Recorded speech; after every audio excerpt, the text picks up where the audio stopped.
Hello, I'm Dave and this is Logan, out once again for a walk in the countryside. Thanks for joining us. Now today we're at the little hamlet of Keyhaven.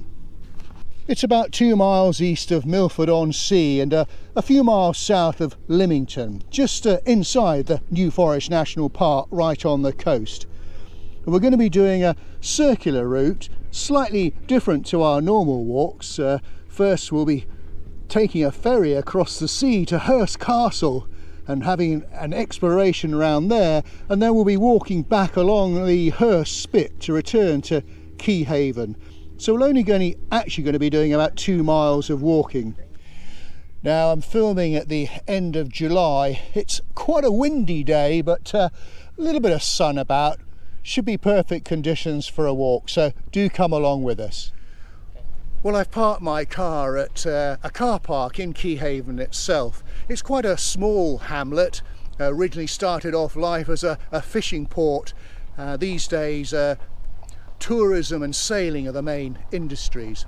Now we have done a walk here in the past, a couple of years ago, but in that video we concentrated on the eastern side and followed the coastal path. Today we're going to be looking at the western side, heading out, as I said at the beginning, to Hurst Castle by ferry, and then we'll be coming back along the Hurst Spit. The actual name, Keyhaven, means harbour where cows are shipped, because many years ago cattle and sheep were transported over from the Isle of Wight to the water meadows by the River Avon near Christchurch. Now it was a port as far back as 1206, and there were 2 large manorial estates here that merged in the 18th century. And I was reading that back in the 1930s they were thinking about having a car ferry here out to the Isle of Wight. In fact, an Act of Parliament was passed, but in the mid-1930s they decided it wasn't such a good idea. Well, we can't hang around in the harbour all day. We've got a ferry to catch.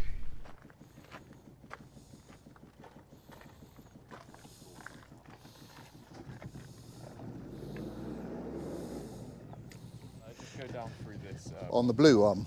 Yeah, on the blue one. All right. Good boy. This way. Oh. Come on. Good boy. Come on. All right. Can we go in the front? Yes, certainly. Thank you. Oh. Oh. Well, there we go. Logan's first time on a boat. He's not 100% sure about it. I'm going to keep hold of him tight. What do you reckon? You look very fetching in your skull and crossbones bandana. There's a lovely breeze. Keep us nice and cool.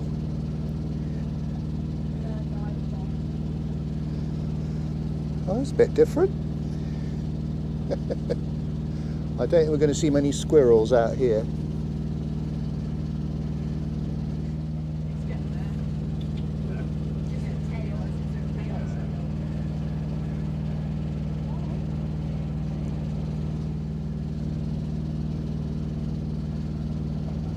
Oh, good boy.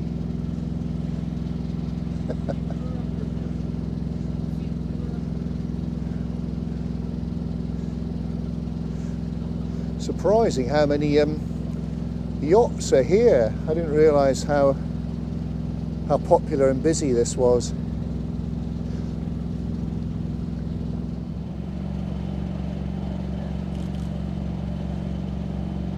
I forget what those birds are with the big beak. I'm not a great bird expert, but ideal for poking in the mud, that's for sure.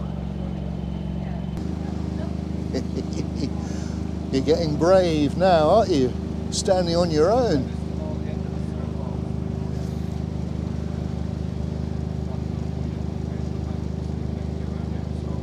Wow. Not too far now.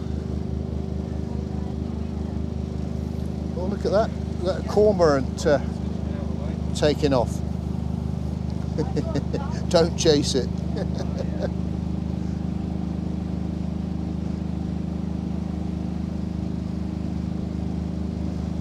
Yep, Hurst Castle. That's where we're going next. Aha, land ahoy. That was a nice smooth crossing as well. Right. Now, this should be fun. Ooh. Getting off was easier than getting on. Thank you very much. Good boy. Well, we had a lot of fun on the ferry. So now we're on dry land. Just before we head into the castle itself, I need to tell you a little bit about a number of lighthouses. You can probably see one just behind me here.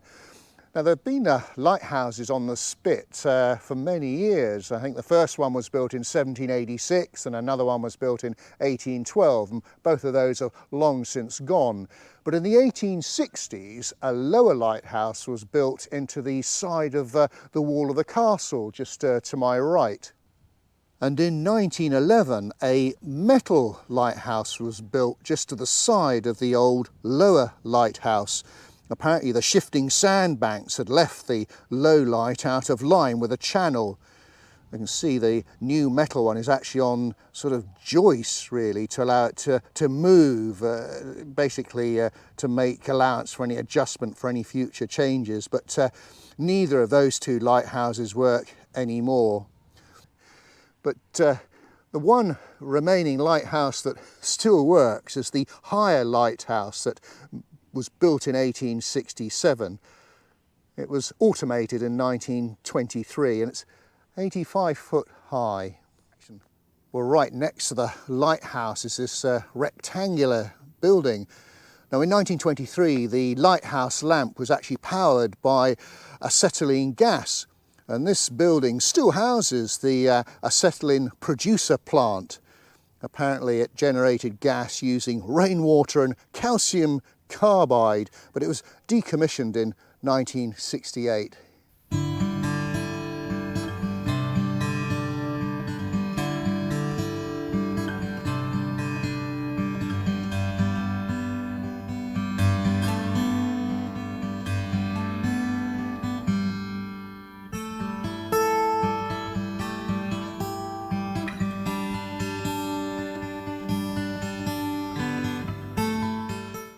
Just continuing my little excursion beyond the lighthouse. The building here, I think that's the old lighthouse keeper's cottage. I think it looks, I don't think anyone lives in it these days.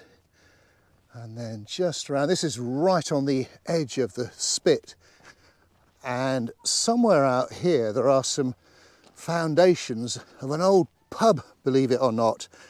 There was a pub called the Shipwrights Arms that was established in 1786, and that was then replaced by a new pub called the Castle Inn in 1896. Indeed, I think I found an 1896 map that showed it still annotated on there, but it was closed in 1916 and demolished. And also on that old map there were some Coast Guard cottages here as well. Well, definitely time for a paddle to cool off. Oh, he's definitely going in deep today. Must be a warm day. I wouldn't drink it. It's a bit salty, fella.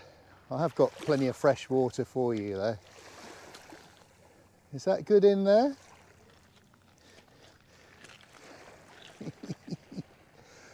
He says, "Yep, I'm quite happy here, Dad. I'll stay here. You carry on." Any fish in there? Come on.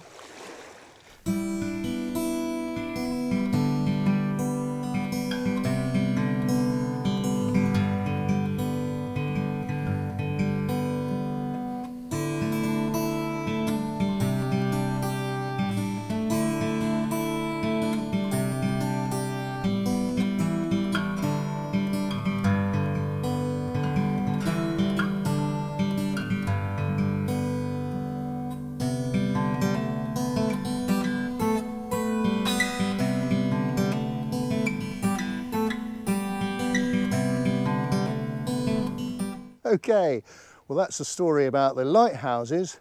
Let's kick on with the castle. Well, just before we go inside, let me tell you a little bit about it, and I'll try and keep its history as brief as possible. The first castle was built by Henry VIII between 1541 and 1544 to defend the Solent from invasion from France and the Holy Roman Empire. Of course, Henry had broken with the Roman Catholic Church. Before then, the Spit was actually uninhabited. In fact, Henry built quite a few castles around these parts. There was Calshot Castle to the east, Netley Castle, St Andrew's Castle at Hamble, and, well, at least 2 other smaller forts on the Isle of Wight. And it's certainly in a good position, as it's only about, less than a mile over to the Isle of Wight. Now, the original castle, which you can see in the middle, was just a keep with 3 bastions and had 26 guns, although it could hold a lot more, and it had a permanent garrison. Of course, the invasion never actually took place, and so no guns were actually fired in anger. And during the English Civil War in the 1640s, it was a parliamentary castle. And indeed, King Charles I was actually held in prison here in 1648 en route to face trial in London. Now, little changed until the outbreak of the Revolutionary and Napoleonic Wars of the late 18th and early 19th centuries, when it was remodelled and strengthened. New gun batteries were built either side of the existing castle, but again, no action as such, and indeed, I was reading it was used as a military hospital in 1809. There were more worries about other French invasions over the years, and that meant further work was done in the 1850s and 1860s. And by 1874, it had accommodation for a garrison of 143 officers and men, and I think it had a total of 71 gun positions on 6 levels. It was rearmed in the First World War and again in the Second World War, when it included Bofors anti-aircraft guns and searchlights. In 1956, after the abolition of the British Army Coastal Artillery, the castle came into the care of the Ministry of Works, who were the predecessor of English Heritage. English Heritage took over control in 1983, and the Friends of Hurst Castle took on the day-to-day management in 1996. Now, about 18 months ago, in January 2021, there was a major storm in the area, and a fair part of the front aspect of the castle was destroyed. And because of that, although we're going to go inside and have a look round, a fair part of the castle you can't actually visit, but I'll explain it when we go inside. In fact, interesting, just as we're heading towards the castle entrance, there's a little, what looks like a light railway track on the ground here. Indeed, it was used to transport supplies from the jetty to the castle. It was built in the 1880s. I don't think it had a steam engine or anything like that. I think the trolleys were just pulled by either humans or maybe a donkey. I'm not too sure.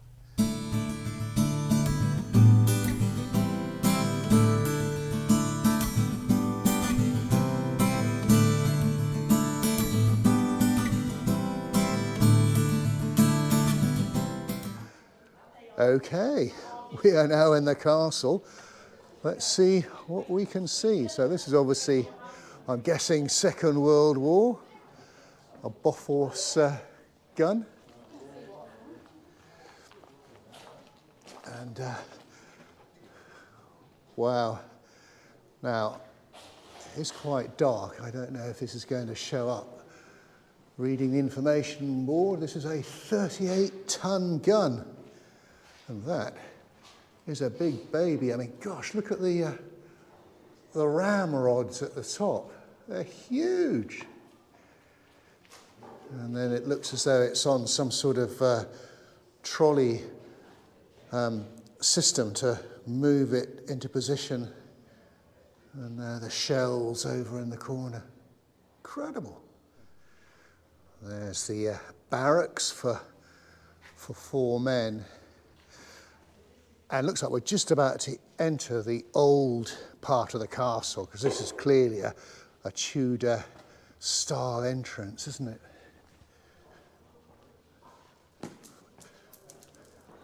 Oh, beautiful. beautiful place to explore. Right, which way should we go? This looks interesting, doesn't it? But very dark.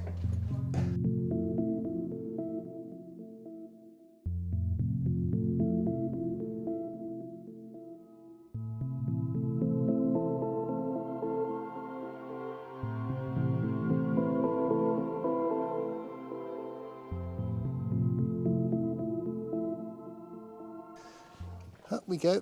Oh, pull your old dad up.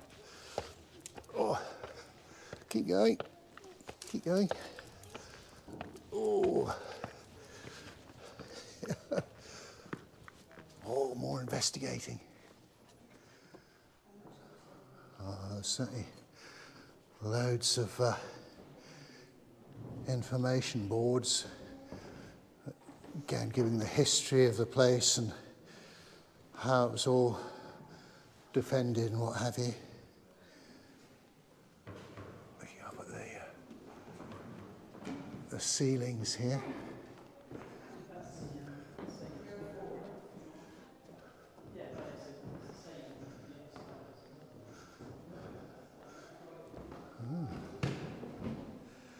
We've now made it to the very top of the old part of the castle. From here, well, some quite stunning views across the Solent and over to the Isle of Wight, which you can almost touch from here. So this is looking over to the east, and a very, very far distance, well, Southampton, and then you might even be able to make out Portsmouth. I'm not even sure about that, but let me show you some of those views anyway.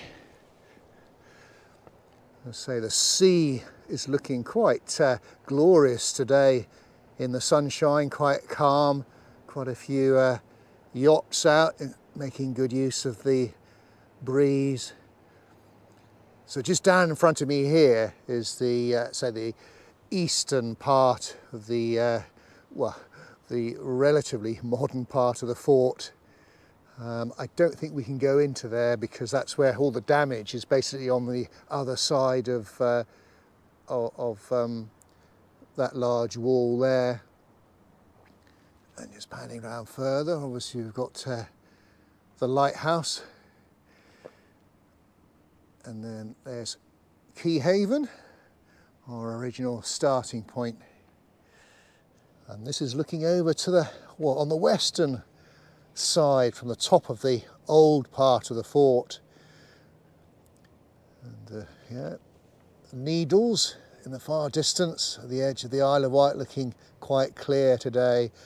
But you can see why it was so important to have the lighthouses here, because this is a very busy channel through the Solent, and just on the right out there is a shingle bank, which is quite dangerous.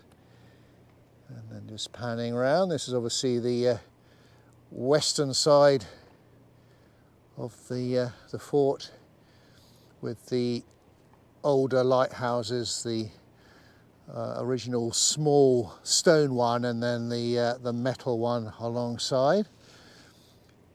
And then panning further around, we've got, well, the Hurst Spit, which is will be our homeward journey.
Well, although obviously part of the castle has been cordoned off because of the storm damage, there's still loads to see, and we've had a lot of fun exploring. And you never know who you're going to bump into on one of these walks. Just said hello to a lovely couple, Roy and Jill, who are here on holiday in the New Forest, and they're regular viewers to the channel. So if you are watching, hello, and it was lovely meeting you. Just by the entrance there's the guard room, with lots of Second World War artifacts and what have you. And then looks like we've got some old tunics and gas masks and overcoats, all, say, Second World War related. Gosh, even a rifle on the wall there.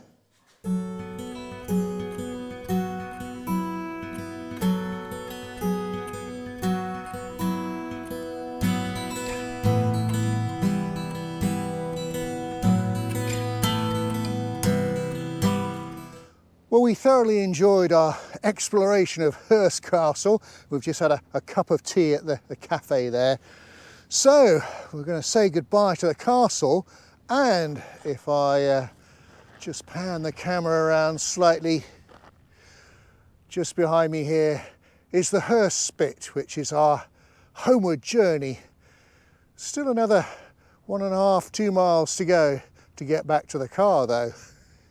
It's a fascinating place, Hurst Spit. It used to be a natural feature supplied by shingle from Christchurch Bay, but since the 1940s, the longshore drift of shingle has been disrupted by rock armour, groins and sea defences that protect Christchurch Bay. So these days, trucks dump gravel from the gravel pits to maintain it.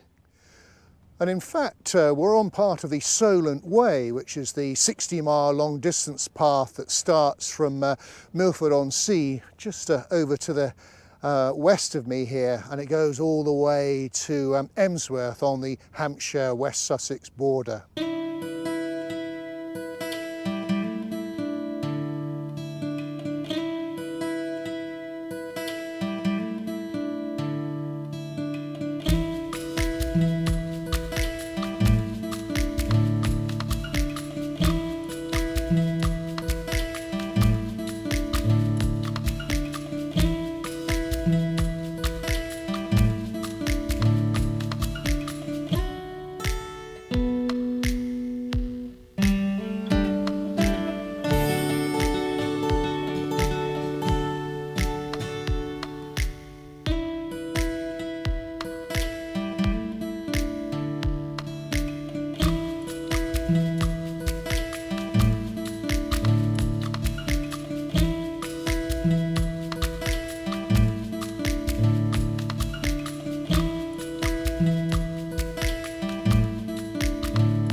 Well, we're nearly back at Keyhaven and the car.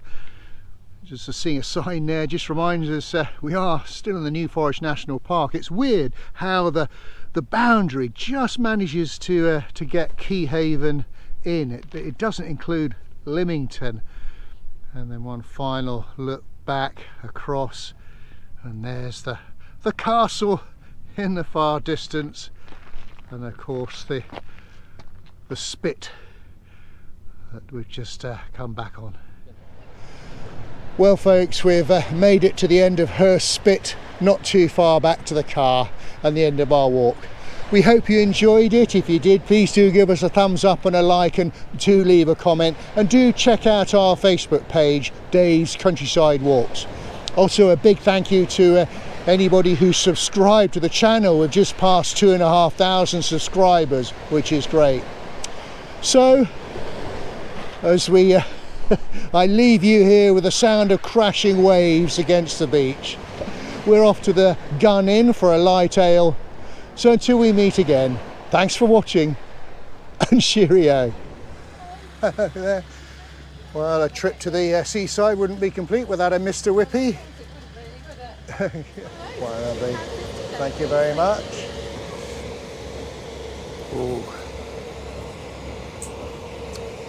Just what the doc... You know the workings of a very I small do. world, don't you? Thank you very much. Thanks. Oh, it's just what the doctor ordered now.